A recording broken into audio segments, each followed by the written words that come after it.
boy, oh boy, it is spreading everywhere like wildfire. Myles Garrett wanted Kevin Stefanski gone, exposed him as a liar.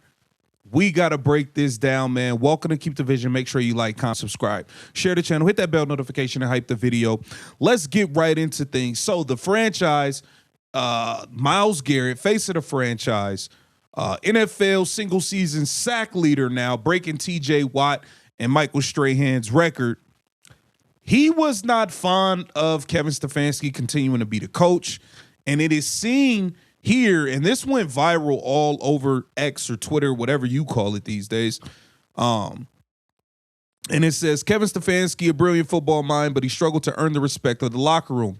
Here Myles Garrett was side-eyeing his teammates when Kevin Stefanski asked if he ever lied. Let's look at it. I do not lie to you. Do I ever lie? No, I don't lie to you. You know how I felt about this game, okay? And you know how I feel about this team. Look, when he brought up the lying, look at Myles Garrett's face. Myles Garrett looking like, yeah, bro, you done lied a couple times. Yeah, bro. Look at this. Look, yeah, he's scratching his head like, yeah, you be lying. You be lying. But look, the camera caught it.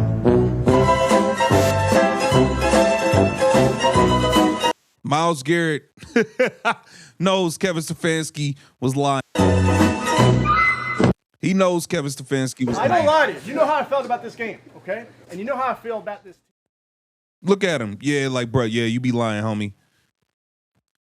Damn, Myles did you dirt. Myles did you dirty, Kevin. I ain't gonna lie, but it is what it is. This is probably part of the reason that you were fired. Now, we had a heated debate.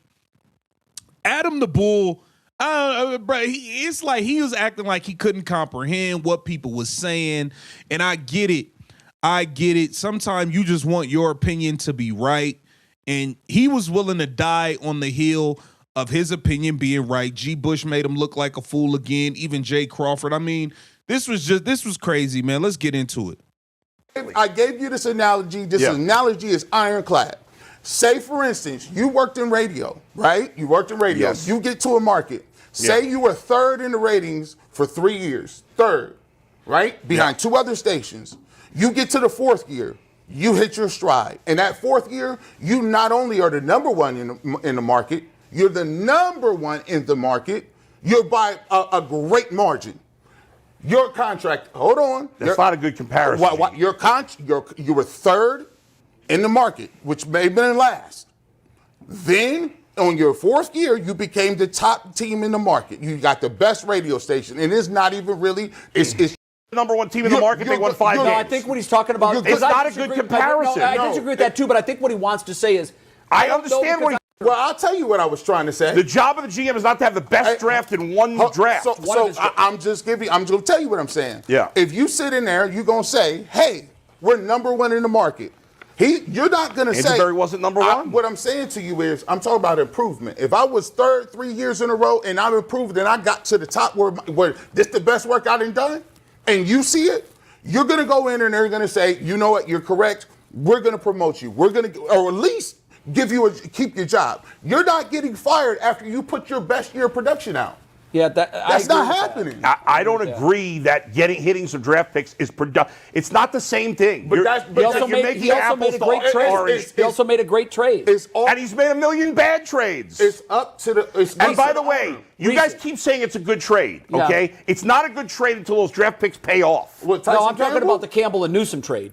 That Campbell trade, yes. That's what I'm counting. Great's a little strong. It was a good trade. No, hold on. I think it was a great trade. I'll say it was good, but Newsom can't stay on the field. Tyson Campbell was one of their best defensive backs.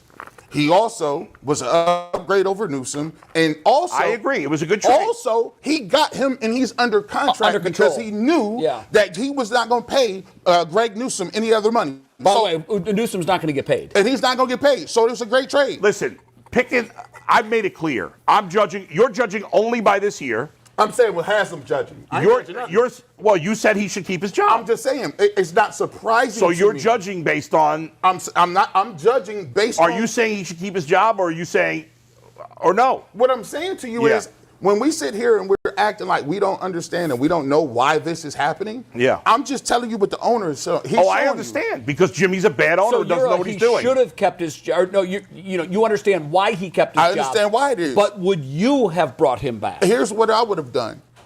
I would have looked at what they have on the football field, and I would say, okay, where is the direction going? Is the direction here or the direction is going down? I still don't know that. And for me, I look at the picks that he had, and if I don't want to completely start over, and I got 2 first-round picks, and I got to figure out what I'm doing at quarterback, and I got cap purgatory, and I need to fill this roster, and I got to do it quickly before the stadium get done, I'm going to give you an extra year to prove what you got to do. Yeah. And then we're aligned. You and I are aligned. But it's 1 year. Even though he's failed 5 out of 6 years at minimum. Yeah. And if he stinks again next year and they fire him, now you have a coach. You allowed him to take 2 more first-round picks, and you have a coach that the new GM didn't hire. That's terrible. That's what the Browns do. But do you believe? They shouldn't. I believe Jimmy Haslam will be involved in who they pick and what they're going to say.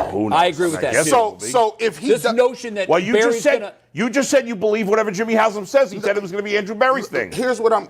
You said that, G. You just said that. So he's not going to have no input. He could be the final decision maker. Just said. No, I said I believe what Jimmy Haslam said. Yes, and he said Andrew Berry's going to make the decision. If Jimmy Haslam says he's going to make the decision. Yeah.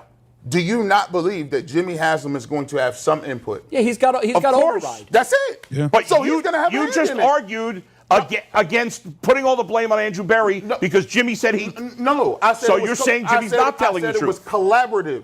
But you're saying he's not telling the truth. What I'm saying to you, Bull, when you're talking about it, every one of these dudes, the Deshaun Watson thing is a disingenuous conversation at the heart of it.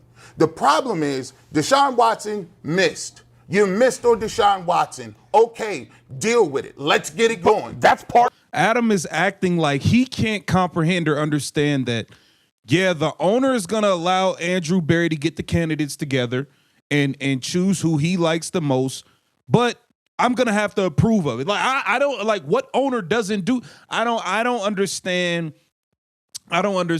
what, I don't know why Adam is just so fixated on trying to be right on this that he's making himself look dumb.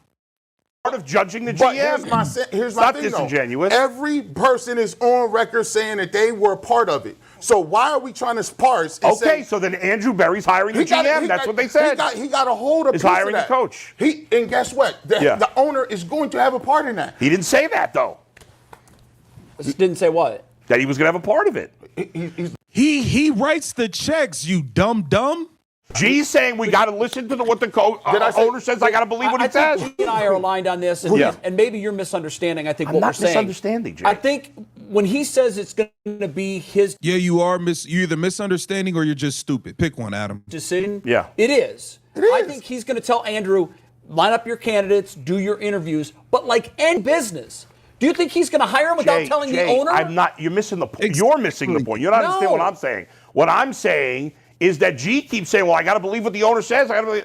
But in this case now, we're not supposed to believe him word for word. No, believe him. Okay, let's operate on what G said is true because I believe that too. Yeah. I think when Jimmy sat up there and said it's Andrew's hire, 100%. I believe that he's going to handle it. However, Jimmy, as usual, didn't say. Of course he's going to have say. He didn't say the quiet part out loud. Of course. I know that. And that's the way it works.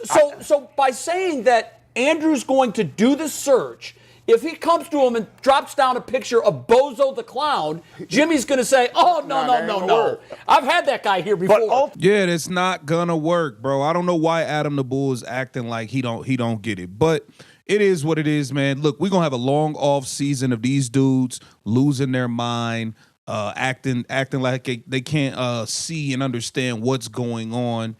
You know, it is what it is. I'm going to be here covering it all. Get down in the comments and let me know what you think about all of this. This Keep the Vision. Make sure you like, comment, subscribe, and